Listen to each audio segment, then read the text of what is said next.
selaku Ketua Parti 8 minit. Tan Sri Dipertua, hari ini saya bernafas lega. Setelah lama berada dalam parlimen, inilah berasa kelegaan jiwa apabila parlimen bersetuju di bawah Perdana Menteri BRA ini untuk meminda Akta Lompat Parti. Jiwa kita kacau dan sakit jiwa begitu lama. Tak kira di pihak mana yang lompat. Bukan bila pihak sana lompat kita gembira, pihak sini lompat sana pula gembira. Memang lompat ini boleh merubahkan kerajaan. Tahun 61, kerajaan PAS yang majoritinya sedikit bila lompat beberapa orang bertukar kerajaan. Tetapi di Kelantan bila Nordin Saleh lompat tidak bertukar kerajaan kerana majoritinya besar. Di Perak, berapa kali tukar kerajaan kerana lompat parti. Dan yang lompat juga daripada kami, termasuk parti yang hebat di AP pun ada lompat. Jadi lompat-melompat ni sudah jadi perkara biasa dalam politik Malaysia. Cuma paling berat sekali bila berlaku lompat itu berubah kerajaan federal. Barulah membuka mata semua pihak.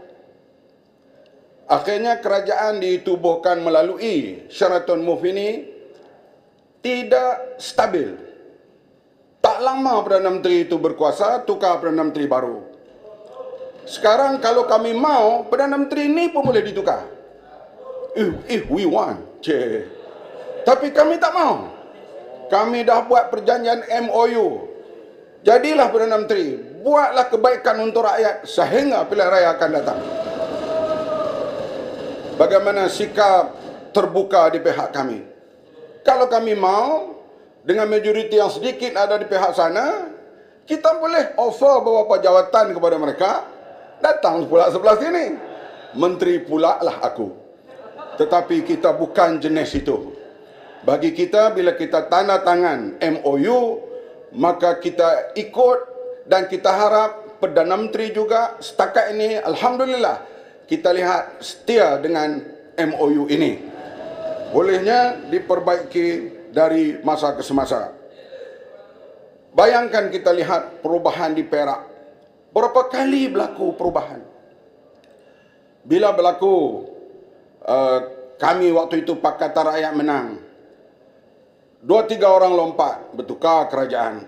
Sehingga berlaku demonstrasi besar di depan Istana Kuala Kangsar yang melibatkan beberapa orang ahli PAS didakwa di mahkamah.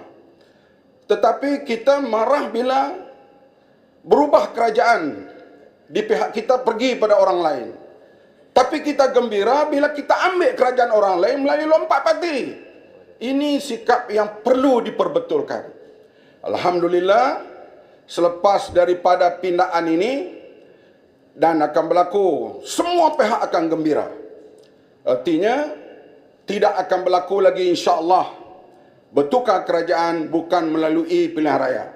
Ataupun kalau berlaku perubahan wakil rakyat bukan kerana lompat, tapi kerana unsur-unsur lain yang dibenarkan dalam pindaan perlembagaan ini. Sebab itulah kita lihat, kita semuanya berazam untuk membina satu suasana baru. Kita boleh bercakaplah apa saja kita nak cakap. Tetapi semua dunia tahu keadaan politik Malaysia tidak stabil. Tidak stabil dan baru-baru ini bila kita sedih mendengar bila Perdana Menteri melawat UAE, ada perkara-perkara yang tak kena di sudut protokol terhadap Perdana Menteri kita. Walaupun Perdana Menteri ini adalah Perdana Menteri yang hasilnya daripada lompat itu, tapi beliau adalah Perdana Menteri. Mesti dihormati. Tidak boleh dibuat begitu semasa Perdana Menteri berada di Dubai. Dan menteri yang berkenaan mesti bertanggungjawab hal menjaga hal-hal Malaysia ini. Sebab itu bagi saya soal ini soal yang cukup penting. Ini kenapa? Mungkin tidak dihormati Perdana Menteri ini karena bukan menang melalui mandat rakyat. Menteri itu pun lompat. Saya minta sekretariat yang berhormat memberi gambaran seolah-olah lompatan itu hanya di Semenanjung saya. Tak sentuh Sabah.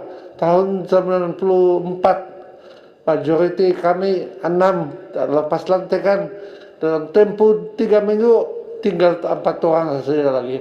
Kerjaan berubah.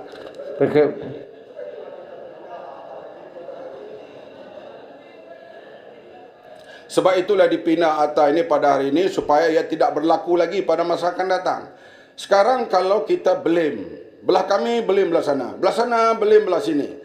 Sebab melompat itu berlaku kedua-dua pihak. Oleh itu nak memberhentikan ini semua, inilah satu Malaysia baru.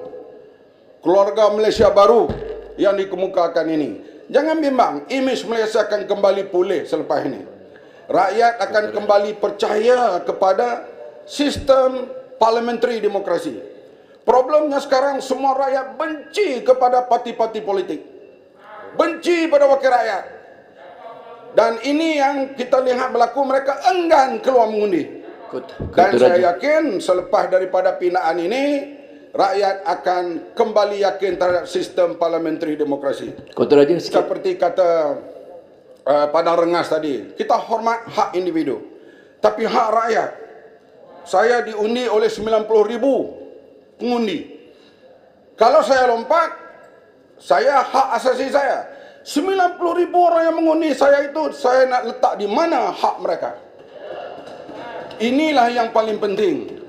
Sebab itulah siapapun, mahkamah ke apa, kena pertimbang hal ini. Kota Raja. Hak rakyat, ya siapa? Kota Raja, Kuala Selangor Kota Raja.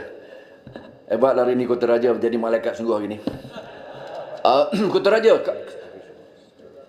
di samping apa pun yang telah disebut oleh ramai pihak, termasuk Menteri Kota Raja sendiri, Paul Dickson dan Seremban dan sebagainya, semuanya, Kota Raja bersediakah untuk melihat, melangkaui daripada apa yang merupakan kekangan terhadap individu-individu yang melompat atas apapun sebab.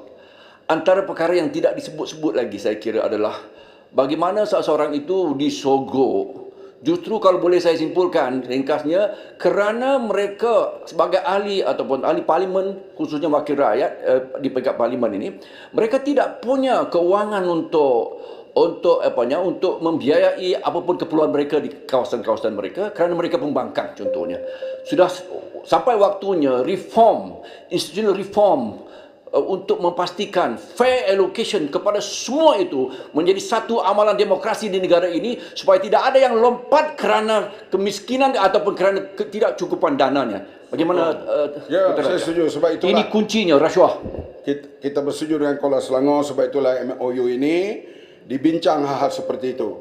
Supaya wakil rakyat yang dipilih oleh rakyat itu, mereka juga ada hak untuk membantu rakyat di kawasan mereka dengan menggunakan wang kerajaan, dan sudah tentulah wang mereka sendiri dan wang kerajaan. Ini sedang berjalan dan kita minta dapat diperbaiki lagi dari masa ke semasa. Sekian, terima kasih. Terima kasih Yang Berhormat Kota Raja. Seterusnya saya menjemput Yang Berhormat Pengarah. 5 minit Yang Berhormat.